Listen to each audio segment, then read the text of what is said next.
하나님, 하나님 말씀 제가 봉독하도록 하겠습니다.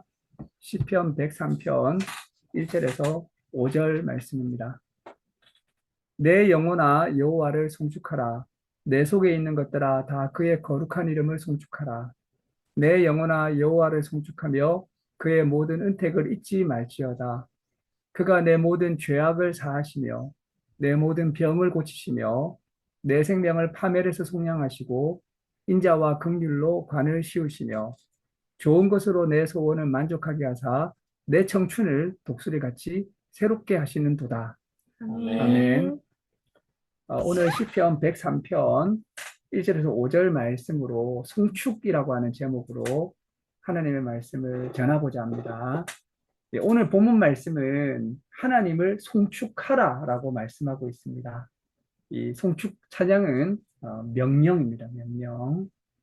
송축하라는 말은 축복한다는 말도 되는데요. 이 낮은 인간이 하나님께 축복한다는 것이 이상하죠. 그래서 송축한다라고 하고 무릎 꿇고 하나님을 높이며 찬양한다는 말로 이해되기도 합니다. 이것이 이제 사람이 하나님께 할 수 있는 참된 반응입니다. 이 송축은 특별히 찬양 가운데서도 중요한 태도입니다. 이 송축이 없는 찬양이 있을 수 없고 송축은 찬양의 핵심이라고 할 수 있겠습니다. 찬양이 하나님께 올려드리는 것에 초점을 맞춘다면 송축은 우리가 어떻게 어떠한 자세로 올려드려야 되는가를 말씀하고 있습니다. 오늘 말씀은 하나님을 송축하라고 말씀하시는데 누구에게 명령하는 것일까요?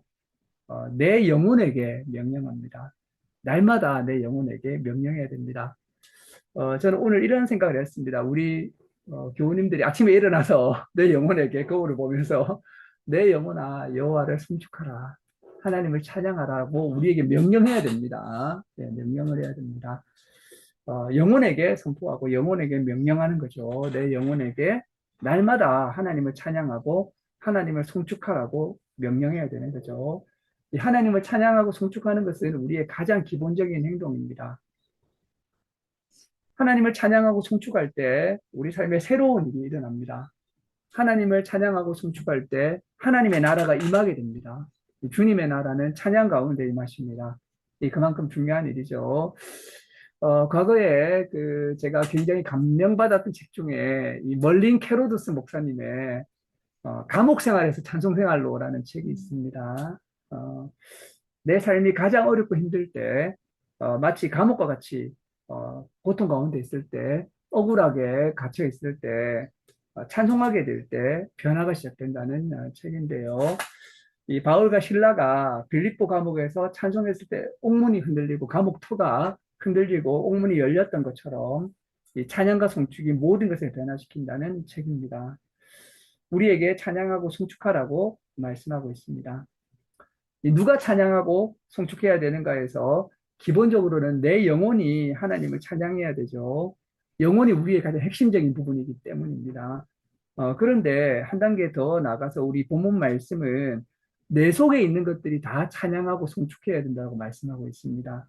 내 속에 있는 내 마음, 내 생각, 내 뜻, 내 욕망, 내 모든 것들이 다 하나님을 찬양하고 송축하라고. 그래서 우리의 존재 자체가 하나님을 찬양하고 송축하는 존재가 되라고 우리가 날마다 명령하면서 선포하면서 나아가야 될 것입니다. 제가 한 주간을 돌아보니까 제가 정말 하나님을 찬양하고 송축하고 살았는가?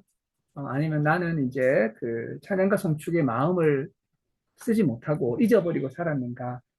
이렇게 돌아보았습니다. 우리가 찬양을 해야 되는 가장 핵심적인 이유는 기억에 있습니다. 특별히 이제 은혜를 기억하고 은택을 기억하는 것입니다. 하나님이 우리에게 무엇을 해주시는 분이신가? 하나님이 우리에게 어떤 은혜와 어떤 은택을 주시는 분이신가? 우리가 이것을 기억하게 되면, 알게 되면 찬양하지 않을 수가 없는 것이죠. 그래서 하나님은 우리의 죄를 사해 주시고, 우리 병을 고쳐 주시고, 우리 생명을 위기에서 구원해 주시고, 인자와 긍휼로 관을 씌워 주시고, 좋은 것으로 소원을 만족하게 해 주시고, 우리 청춘을 독수리같이 새롭게 해 주시는 분이십니다. 이 모든 것이 바로 하나님이 우리에게 베풀어 주신 하나님의 은혜와 혜택입니다. 이 은혜의 하나님을 기억하게 된다면 우리는 찬양하고 송축할 수밖에 없는 거죠. 참 하나님은 우리에게 많은 것들을 해주시는 하나님이십니다. 우리가 이 하나님의 모든 은택을 좀 더 자세하게 살펴보면 좋겠습니다. 가장 크고 놀라운 은혜는 죄 사함의 은혜입니다. 어, 우리의 가장 큰 문제는 죄입니다. 죄라는 것은 영적인 것이고 눈에 보이지 않는 것이고 그래서 죄악을 사해 주시는 것이 가장 어려운 일이고 이는 하나님만이 하실 수 있는 일입니다. 우리 삶에 여러 가지 외적인 문제가 많은 것 같지만 그 뿌리를 들여다보면 바로 그 안에는 죄가 있는 것입니다. 영적인 문제가 있는 것입니다. 사람들은 인간관계나 물질에서 문제를 찾지만 성경은 문제의 뿌리와 핵심이 영적인 것이라고 말씀하고 있습니다. 국가나 사회, 가정과 개인에서 문제의 뿌리는 영적인 차원에 있습니다. 그리고 그 안에는 바로 죄가 있습니다. 근데 문제는 우리가 아무리 노력해도 죄는 해결할 수 없다는 것입니다. 우리 인간이 할 수 없는 것이 바로 죄를 해결하는 것입니다. 오직 예수 그리스도의 십자가와 보혈로 말미암아 죄 사함을 받을 수가 있습니다. 죄가 해결되어야지 모든 근본적인 문제가 해결됩니다. 샘의 원천이 오염되어 있으면 아무리 그 뒤에 깨끗하게 하려고 해도 결코 깨끗한 물을 길어낼 수 없는 것이죠. 그런데 하나님께서 예수 그리스도의 십자가와 보혈로 말미암아서 우리의 가장 큰 문제인 죄의 문제를 해결해 주셨기 때문에 우리는 늘 하나님을 찬양하고 하나님께 송축할 수밖에 없는 것입니다. 우리가 이제 이걸 깨닫게 되면 아침마다 감사하고 저녁마다 찬양하게 될 것입니다. 그리고 하나님은 우리의 병을 고쳐주십니다. 하나님의 신체적인 문제를 해결해 주십니다. 믿음의 기도는 병든 자를 구원하게 됩니다. 비록 하나님께서 먼저 데려가시는 경우도 있지만 많은 경우에서 우리는 하나님 안에서 병을 치유받는 경우를 볼 수 있습니다. 병 고침의 은혜가 있는 것입니다. 또 하나님께서는 내 삶의 위기를 속량해 주시고 구원해 주십니다.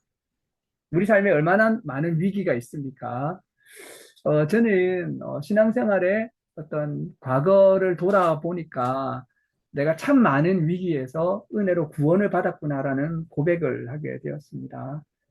죽을 뻔한 위기도 있고, 굉장히 많은 위태로운 파멸이 있는데, 그때 하나님께서는 건져주시고 구원해 주십니다. 또, 그리고 우리에게 인자와 긍휼로 관을 씌워 주십니다. 사랑과 자비의 관을 쓰게 되는 것입니다. 혹시 이러한 관을 쓰셨습니까? 우리의 모든 관은 하나님께서 씌워주신 관입니다. 네, 관이라고 하는 것은 지위가 높음을 뜻하고 명예를 뜻하죠. 하나님께서 우리를 높여주시는 것입니다. 관을 씌워주시는 것입니다. 내가 관을 쓴 것은 내가 쓴 것이 아니라 바로 하나님께서 씌워주신 것입니다. 제가 아는 분이 굉장히 중요한 일을 감당하고 좀 이렇게 단체에서 높은 일을 감당하시다가 얼마 전에 그 해임이 되셨습니다. 그리고 이제 방도 비워줘야 되고 방을 이제 그 사모님하고 청소를 하시면서 이런 그 고백을 하시더라고요. 이 방이 당연히 내 방인 줄 알고 그 지위가 당연히 내 건 줄 알았는데 막상 이렇게 이제 물러나야 되니까 너무 씁쓸하고 또 내가 당연한 게 아니고 내 이제 그 지위가 사라질 수도 있고 내가 가지고 있던 받았던 방이 사라질 수도 있구나 이런 생각을 하시면서 이제 감사해야겠다고 당연하지 않았다는 사실을 느꼈다고 하는 거죠. 우리가 부모가 되는 것도 당연한 것이 아니죠. 우리가 어디 선생님이나 목회자가 되고 또 어떤 중요한 직분을 맡은 것이 결코 당연한 것이 아니라 하나님께서 씌워주시는 관이었다는 사실을 우리가 진정으로 알 필요가 있습니다. 하나님께서 우리에게 이러한 관을 씌워 주셨던 것입니다. 또 하나님은 좋은 것으로 우리 소원을 만족해 주셨습니다. 우리 신앙이 깊어지게 되면 참 좋죠. 하나님 안에서 소원이 성취되고 만족함의 단계에 도달하게 되는 것입니다. 이런 것들만 봐도 가장 깊은 문제인 죄의 뿌리를 해결하신 것에서부터 우리의 소원을 만족해 주신 그 하나님의 은혜를 생각하게 되면 우리가 순간순간마다 감사하고 찬양할 수밖에 없는데 하나님의 은혜와 은택은 차고도 넘칩니다. 근데 하나님은 그 이상의 것을 말씀하시고 있죠. 그것은 뭐냐 하면 바로 하나님께서 우리 청춘을 새롭게 해주신다는 것입니다. 여기서 매우 충격적인 은혜입니다. 저는 말씀을 묵상하면서 이 청춘이라는 단어 앞에서 숙연해졌습니다.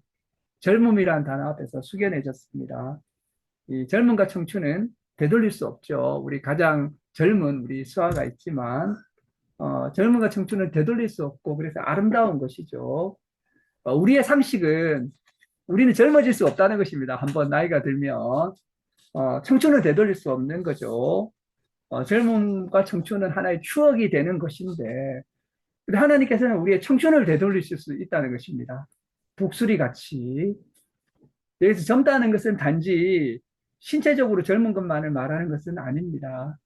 젊을 때는 앞뒤 가리지 않고 진리를 위해서 몸을 바치고 전부를 걸 수 있는 그런 푸르고 순수한 마음을 볼 수 있습니다. 저도 말씀 앞에서 젊음 묵상하다가 과거에는 정말 지금은 상상할 수 없는 그러한 어떤 헌신과 그러한 젊음을 가지고 있었던 것을 봅니다. 근데 나이가 드니까 그때 같지 않은 거죠. 근데 하나님께서는 우리의 청춘을 독수리처럼 회복시켜 주신다고 말씀하고 있습니다. 소년이라도 넘어지고 장정이라도 자빠지되 여호와를 앙망하는 자는 독수리처럼 새롭게 되어 날개침에 올라갈 수 있다고 말씀하고 있습니다. 진정 새롭게 태어나고 다시 태어나고 다시 젊어지고 독수리처럼 날아 올라가고 비상할 수 있게 해주신다고 말씀하고 있습니다. 닭처럼 위로 날지 못하고 땅 위에서만 사는 것이 아니라 독수리처럼 환골탈태하여 날아가게 되는 것을 말씀하고 있습니다. 다시 송축이라고 하는 주제로 되돌아오고자 합니다. 하나님이 이런 분이십니다. 하나님을 믿을 때 우리가 받게 되는 은택이 이런 것입니다. 어떻게 하나님을 찬양하지 않을 수 있겠고 어떻게 하나님을 송축하지 않을 수 있겠습니까? 우리의 찬양과 우리의 송축이 습관적인 노래가 되지 않고 이래 밟는 공허한 소리가 아니라 우리가 정말 하나님이 우리에게 주신 선하심과 은혜에 대해서 깊게 감사하게 된다면 우리는 하루하루를 순간순간을 찬양하며 송축하며 살게 될 것입니다. 이렇게 살아가시는 저와 우리 예수교회 교우들이 되시기를 주님의 이름으로 축원합니다. 아멘. 네, 기도하시겠습니다. 하나님 감사합니다. 오늘 우리 교회에게 송축하라는 말씀을 주셨습니다. 정말 말씀을 통해서 하나님이 우리에게 베풀어 주신 은혜와 혜택을 돌아보니 진정 찬양하지 않을 수 없음을 고백합니다. 무엇보다도 독생자 예수 그리스도를 보내주셔서 십자가에 죽으시고 부활하게 하시고 보배로운 피를 흘림으로 우리 삶의 가장 근본적인 문제인 죄의 문제를 해결해 주시고 죽음의 문제를 해결해 주시고 무의미의 문제를 해결해 주시고 고통의 문제를 극복하게 해주시는 또 그리하여서 좋은 것으로 만족하게 하시고 우리의 청춘을 독수리처럼 새롭게 회복시켜 주시는 하나님의 은혜와 하나님의 사랑을 늘 기억하며 늘 찬양과 늘 송축의 삶을 살아갈 수 있도록 저희들을 인도하시고 이끌어 주시옵소서. 감사드리며 이 모든 말씀 예수님의 이름으로 기도드립니다. 아멘.